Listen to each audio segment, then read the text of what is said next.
నమస్తే. Welcome to I dream. ప్రతి కుటుంబంలో పెద్దవాళ్ళ అవసరం ఎంతో ఉంటుంది. ముఖ్యంగా మనం క్రితం చూసుకున్నట్లయితే చాలా సంవత్సరాలకు ముందు అమ్మమ్మలు, తాతయ్యలు, నానమ్మలు వీళ్ళంతా ఉండడం వల్ల కుటుంబంలో ఒక పెద్ద దిక్కు ఉండి పిల్లలకి ఏదైనా ఒక తప్పు చేసినా కూడా ఇది తప్పు ఒప్పు అని చెప్పి ఎంతో ప్రేమతో తెలియజేసేవాళ్ళు. కానీ ఇప్పుడు అలాంటి రోజులు లేకపోయాయి. ఎందుకని? అమ్మమ్మలు, నానమ్మలు కరువైపోయారా? అందరూ కూడా వృద్ధాశ్రమాలకు చేరుకుంటున్నారా? అందరూ అని చెప్పలేము, కొంతమంది. కానీ ఇంట్లో ఆ పెద్దవాళ్ళు లేకపోవడం వల్ల పిల్లల్లో ఎటువంటి మానసిక ఆందోళన ఎదుర్కొంటున్నారు అండ్ అలాగే వాళ్ళ పాత్ర ఎంతవరకు అవసరం, దీని గురించి తెలుసుకునే ప్రయత్నం చేద్దాం. మనతో పాటు ఉన్నారు ప్రముఖ సీనియర్ సైకాలజిస్ట్ వంగవరపు రవికుమార్ గారు. వారితో మాట్లాడి. నమస్తే సార్. నమస్తే అమ్మా. సార్, మనము ముందు పాతకాలంలో చూసుకున్నట్లయితే ఒక ఫ్యామిలీ అంటే ఉమ్మడి కుటుంబం అంటే మళ్ళీ అందరూ వచ్చేస్తుంటారు. బట్ ఏంటంటే అమ్మ నాన్నకి అమ్మమ్మలు, తాతయ్యలు, నానమ్మలు, తాతయ్యలు ఇలా ఉండేవాళ్ళు. ఇంట్లో కూడా ఒకవేళ పేరెంట్స్ పట్టించుకోకపోతే అట్లీస్ట్ గ్రాండ్ పేరెంట్స్ అయినా వాళ్ళని పట్టించుకునేవాళ్ళు. పిల్లలకు ఒక భరోసా ఉండేది, అన్నీ తెలిసి వచ్చేలాగా చెప్పేవాళ్ళు. కానీ ఇప్పుడు చూసుకున్నట్లయితే ఇంట్లో అమ్మ నాన్న పిల్లలు అంతే. గ్రాండ్ పేరెంట్స్ అన్న వాళ్ళు ఇక్కడ ఉండరు, వాళ్ళ ఊర్లో ఉండడము, లేకపోతే వీళ్ళ మధ్య ఎక్కువ బాండింగ్ లేకపోవడము, ఇలాంటివి చూస్తున్నాం ఇప్పుడు నవ్విడేస్లో. సో ఈ గ్రాండ్ పేరెంట్స్ యొక్క పాత్ర ఎంతవరకు ఉంటుందంటారు? ప్రస్తుత కాలంలో అది బాగా కనపడుతోందమ్మా. గ్రాండ్ పేరెంట్స్ లేకపోవటం వల్ల పిల్లల యొక్క ప్రవర్తనలో చాలా మార్పులు వస్తున్నాయి. ఎందుకంటే మనకున్నటువంటి కల్చర్లో మనకున్నటువంటి మేధాశక్తి, ఇంత మటుకు మన మేధాశక్తి ఇంత ప్రపంచం మొత్తం మనం ప్రఖ్యాతిగా చెప్పుకోగలుగుతున్నామంటే యువత చేస్తున్నటువంటి మేధాశక్తి తగ్గిపోయే లక్షణాలు కనపడుతున్నాయి. కారణం ఏంటి అంటే మొట్టమొదటిగా వారి యొక్క జీవితంలో జరగవలసిన అంశాలన్నీ కూడా పోస్ట్పోన్ అవుతూ ఉన్నాయి. రెండవది, వాళ్ళ కాన్సన్ట్రేషన్ లెవెల్స్ కూడా దెబ్బతింటున్నాయి. మూడో విషయం, వాళ్ళు ఎంతసేపటికి డబ్బుతో సంపాదించుకోవచ్చు, డబ్బు ఉంటే నాకు అన్నీ తేలిగ్గా దొరుకుతున్నాయి అనుకున్నాను. డబ్బుతో ఏది దొరకదమ్మా. పెద్దవాళ్ళ యొక్క ఆలోచనలు చాలా బాగుంటాయి. ఎలా ఉంటుందంటే ఎగ్జాంపుల్గా ఒకటి చెప్పొచ్చు. తాతయ్య ఎవరన్నా వాళ్ళ టీచరు లేకపోతే వాళ్ళు తెలిసిన వాళ్ళు ఎవరో వెధవా బాగా చదివేట్లేదు ఏంట్రా అన్నారనుకోండి, పిల్లవాడికి వెంటనే కోపం వచ్చేస్తుంది. వెంటనే తాతయ్య ఏమంటాడంటే, అవును బాబాయ్ నేను వెధవనే, కానీ వెధవనే అన్నాడు అనుకోండి, వెధవ బాబాయ్ ఏమవుతాడు, పెద్ద వెధవ అవుతాడు. చెప్పే మాట తీరులో వాళ్ళు పెద్దవాళ్ళు ఏంటంటే బ్యాలెన్స్గా ఎలా మాట్లాడాలి, ప్రతి సమస్యని ఎలా ఎదుర్కోవాలి అనేది తెలియనటువంటి సూక్ష్మాన్ని నేర్పిస్తారు. రెండోది, తాత అమ్మమ్మలు ఇంట్లో ఉంటే వీళ్ళకి కావాల్సినటువంటి వివాహం అవ్వనివ్వండి, చదువు అవ్వనివ్వండి, వీళ్ళ యొక్క ఎదుగుదలలో కావాల్సిన వాటి కూడా వాళ్ళ జీవితంలో ఉన్నటువంటి అనుభవాల్ని గంధంలాగా తయారు చేస్తూ, ఎలా అయితే గంధం చెట్టు ఎటువంటి దీంట్లో అయినా దానికి విలువ ఎలా ఉంటుందో తాతయ్యలేదు నాయనమ్మలది అంత విలువ ఉంటుందమ్మా. ఎందుకంటే వాళ్ళు చెప్పేటప్పుడు కోపంతో చెప్పరు, చిరునవ్వుతో చెప్తారు.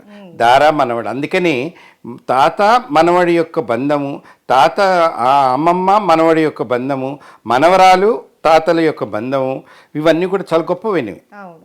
ఆ బంధాలు ఎక్కడ వెళ్ళి నేర్చుకుంటూ వచ్చేవి కాదు.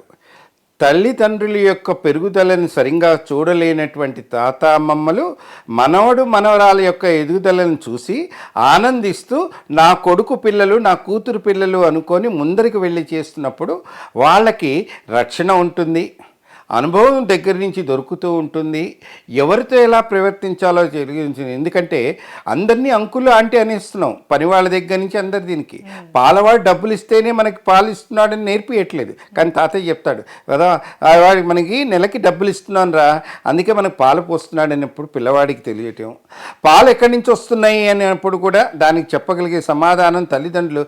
ఇట్లాంటి చిన్న క్వశ్చన్లు వీళ్ళకి చిన్న క్వశ్చన్ లాగా అనిపిస్తుంది, పిల్లవాడికి అది పెద్ద క్వశ్చన్ సమాధానం చెప్పటం.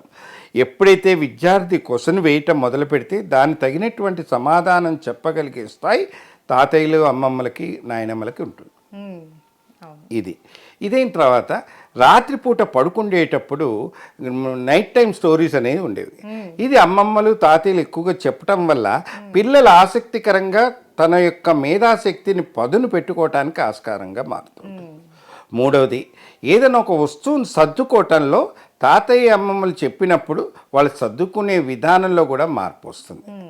అదే నాన్న చేసి నాన్న ఇది కూడా కొనియలేవా, నాకు ఇంత పాకెట్ మనీ ఇవ్వలేవా అని అంటారే కానీ తాతయ్య చెప్పినప్పుడు ఆయన చెప్పిన దానిలో అతని అనుభవంతో చెప్పడం వల్ల అర్థం చేసుకొని అరే నేను నీకు ఇస్తా కదా, నాన్న నాకు ఇస్తారు కదా, నువ్వు ఆగరా, నువ్వు సర్దుకో, ముందర ఇప్పుడు సర్దుకో అని చెప్పినప్పుడు ఎక్కడ ఎలా సర్దుకోవాలో నేర్పించగలిగే స్థాయికి వాళ్ళు ఉంటారు. ఇంకో విషయం కూడా మనం తాతయ్యలకి ఒకప్పుడు మనకి వాళ్ళది 50 ఏళ్ల పెళ్లి రోజు, 75 సంవత్సరాల పెళ్లి రోజులు ఇవన్నీ చూసాము. ప్రస్తుతం పెళ్ళిళ్ళు లేట్ అవ్వటం వల్ల అసలు తల్లిదండ్రులు వృద్ధాప్యంలోకి వచ్చినప్పుడు వీళ్ళకి సంతానం కలిగినప్పుడు చేయలేక అది కూడా ఒక విధమైనటువంటి సమస్యలుగా అవుతుంది. ఇవన్నీ మనం ఆలోచించుకొని చేసినప్పుడు ఇంటిలో ఇల్లు కొనుక్కునేటప్పుడే నేను 3 గదులు ఇల్లు కొనుక్కుంటే నాన్న అమ్మకి నాకు నా పిల్లలకి అని చెప్పి ఎప్పుడైతే ఆ ఇంటి యజమాని ఆలోచిస్తాడో ఆ ఇల్లు ఎప్పుడూ కూడా ఆనందంగా ఉంటుంటాడు. ఎప్పుడైతే మార్పు తెచ్చుకుంటాడో చెట్టు యొక్క వేరు ఎట్లా ఇంపార్టెంటో చెట్టుకు కాసే కాయ కూడా అంతే ఇంపార్టెంట్. చెట్టు యొక్క వేరుని సక్రమంగా చూసుకుంటే చెట్టుకు వచ్చే కాయ కూడా ఫలితాన్ని బాగా ఇస్తుంది. చెట్టు యొక్క వేరుని దానిని ఏ చెదలు ఏవి పట్టకుండా రక్షణించి సమయానికి అన్నీ ఇస్తే దానికి కాయ కూడా ఇస్తుంది. అంటే మాట తీరు బాగుండాలి పెద్దవాళ్ళతో మాట్లాడేటప్పుడు. పెద్దవాళ్ళ బ్లెస్సింగ్స్ ఎప్పుడు మనం తీసుకోవటం వల్ల పెద్దవాళ్ళ యొక్క అనుభవాన్ని మనం చేసుకుంటే, ఎందువల్లంటే పెద్దవాళ్ళు ఇంట్లో ఉంటే మేనత్తలు వస్తారు, మేనమామలు వస్తారు, బావ అనేవాడు తండ్రి తర్వాత తండ్రి అంతటి వాడు. అటువంటి వాడి నువ్వు ఇవన్నీ కూడా నేర్పించటము. వదిన అంటే తల్లి తర్వాత తల్లి అంటేటి వాడు. ఇవన్నీ కూడా బంధాలు నేర్పించటం వల్ల వాళ్ళ యొక్క సెన్సిటివ్ ఆర్గన్స్ కూడా కంట్రోల్లో ఉండటం వల్ల వాళ్ళకి కామము అనే వీటిపైన ఎప్పుడు రావాలి ఎప్పుడు వెళ్ళకూడదు అనేది తెలుసుకోవటం వల్ల చేతి గాజు వల్ల లాభం ఏంటి, నుదుటి బొట్టు వల్ల లాభం ఏంటి, నీ చెవు దిద్దుల వల్ల లాభం ఏంటి, నువ్వు నడుస్తున్న నడతలో ఎలా నడవాలి, నువ్వు కూర్చున్నప్పుడు ఎక్కడ ఎలా కూర్చోవాలి, ఎక్కడికి వెళ్తున్నప్పుడు ఏ విధమైన డ్రెస్సులు వేసుకోవాలి అని చెప్పగలిగే స్థాయి ఓన్లీ అమ్మమ్మకి తాతయ్యకి ఉంటుంది. మార్పు రావాలంటే అమ్మమ్మ ఐ లవ్ యూ అని చెప్పటం కాదు, అమ్మమ్మ నేను నీ దగ్గర పడుకుంటానని చెప్పి మనవడు తన ఒళ్ళో తల పెట్టుకున్నప్పుడు పిచ్చి తండ్రి అని చెప్పి ఆలన పాలన చేస్తున్నప్పుడు, అలాగే తాతయ్య ఏదైనా మార్కులు తక్కువ వచ్చినప్పుడు నేనున్నా కదరా నాన్నతో నేను చూసుకుంటాను, నువ్వు చేస్తాను, ఈసారి నువ్వు బాగా చదువుతావని చెప్పి ప్రతిరోజు తన దగ్గర కూర్చోబెట్టి కొన్ని నేర్పించినప్పుడు అది శ్రీరామ రక్ష లాంటి కుటుంబంలాగా అది ఒక blessed family to the society. ఎప్పుడైతే సొసైటీ మనకి అది బ్లెస్ ఫ్యామిలీగా చేస్తుంటుందో నైపుణ్యత కలిగినటువంటి వేలుముద్ర కలిగినటువంటి ఎప్పుడైతే మన వేలుముద్ర ఐడెంటిఫై అవుతుందో పేరు ప్రఖ్యాతులు కూడా అలాగే పెరుగుతూ ఉంటాయి. మెదడుకు కూడా అటువంటి ఆలోచనలు వస్తూ ఉంటాయి.